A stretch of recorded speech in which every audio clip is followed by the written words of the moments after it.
Hi, I'm Eric Kelly from KellyPlanet.com, and this is a closer look at Star Trek The Next Generation, Season 1, Episode 10, Hide and Q.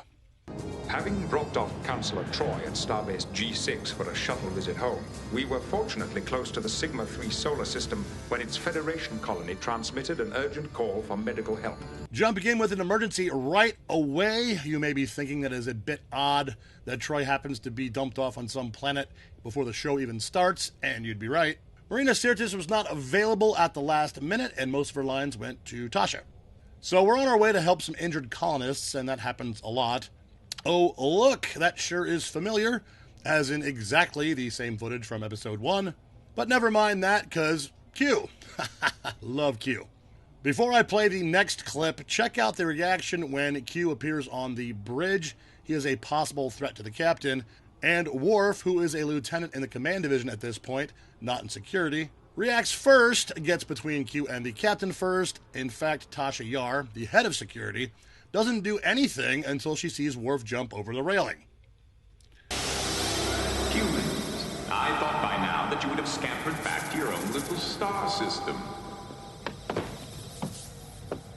Yeah, see, if you're wondering why Denise Crosby would leave one of the most successful television shows of all time, it could be how her character was portrayed.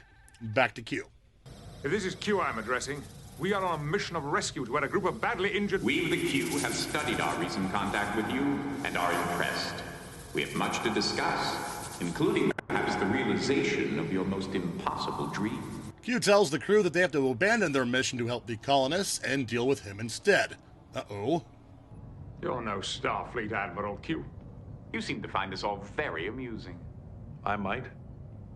If we weren't on our way to help some suffering and dying humans who... Your species is always suffering and dying. All of this is Q wondering why Picard doesn't trust him, to which Picard rehashes the events of Farpoint Mission, which is reasonable.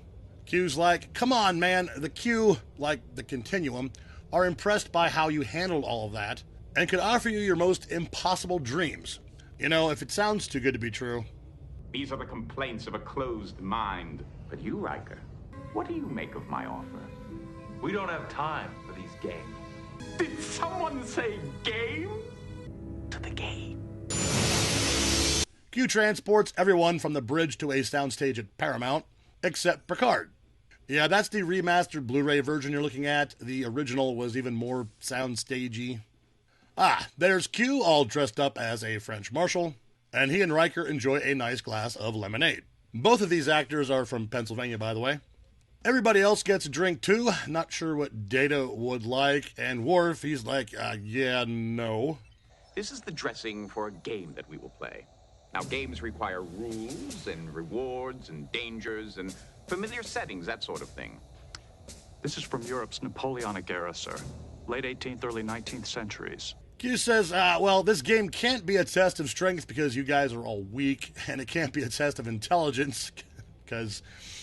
So, Q's game is pretty simple. Can any of you stay alive? Tasha doesn't like this, and Q puts her in the penalty box, which are two words they say many, many times. To use a 20th century term, she's in a penalty box. If any of you should be sent there, dear Tasha must give the box up to you. And where does she go? Into nothingness. Looks like the penalty box is back up on the bridge with Picard. Tasha explains to him what is going on and is like, yeah, I'm in trouble, and if anyone else gets in trouble, well, then no more me. But Q is feeling generous and lets Tasha go, then informs Picard that his plan is to test Riker. Picard's like, yeah, good. He'll defeat you just as I did. Shall we wager on that, Captain? Your Starship Command against your keeping out of humanity's path forever. Done? Done. You've already lost, Picard. Down on the planet, Riker and company come across what Worf describes as vicious animal things in 18th century French uniforms. And Data has turned into Q. What's going on? Those muskets are energy weapons, and Riker's phaser's acting like a disruptor. I think I made a nitpick about that in one of my Lower Decks videos. Phasers usually don't work like that, but they do here, so... Send them back to the ship. Do you understand? I have given you the power of the Q. Use your power.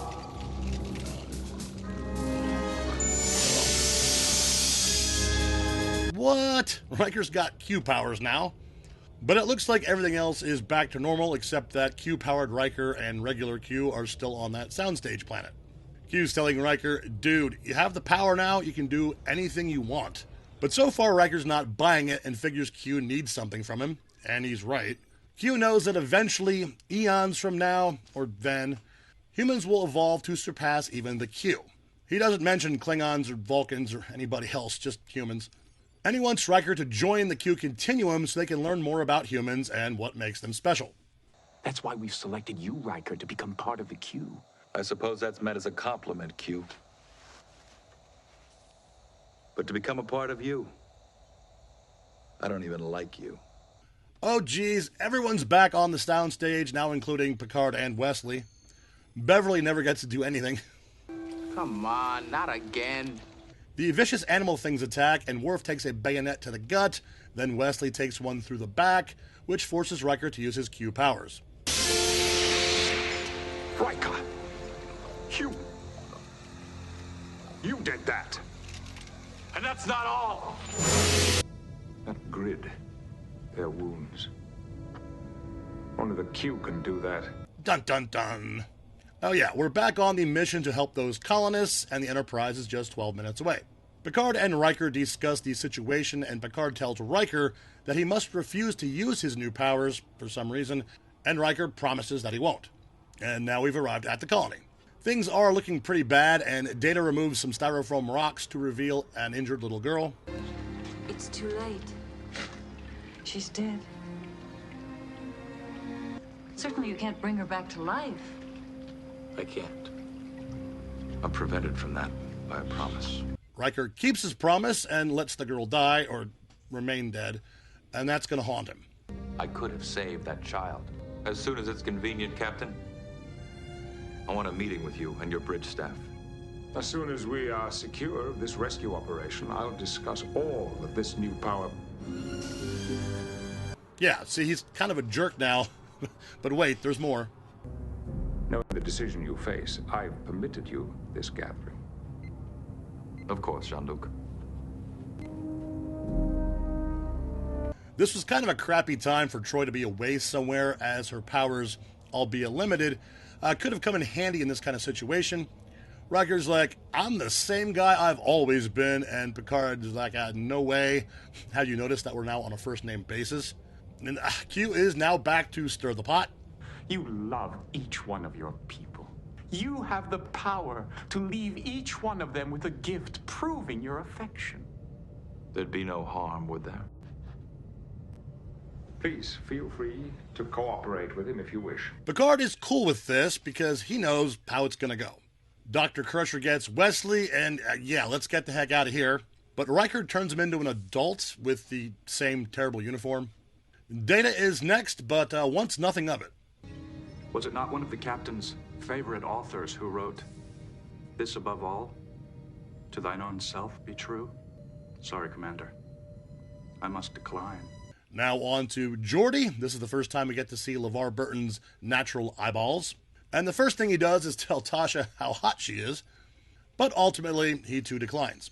Worf gets a Klingon woman to do stuff with, but he turns that down too. Even Wesley decides to return his gift. Commander Riker, it's too soon for this. But it's easier, boy. Listen to Riker. How did you know, sir? I feel like such an idiot. Quite right, so you should. Picard saw through this all along, and now Q is in trouble. Pay off your wager! I recall no wager! I'm sure your fellow Q remember that you agreed never to trouble our species again, just as they're aware that you failed to tempt a human to join you. No, if I could just do one more thing. Q's gone, things are back to normal, and we're ready for the next episode. This isn't the strongest episode, but it is the second appearance of Q, and that makes everything better. Kind of like cheese. As I said, this is one of the few episodes without Counselor Troy, though she could have been useful in dealing with the Q-powered Riker. Data doesn't use any contractions this time, so my contraction counter stays at 30 so far.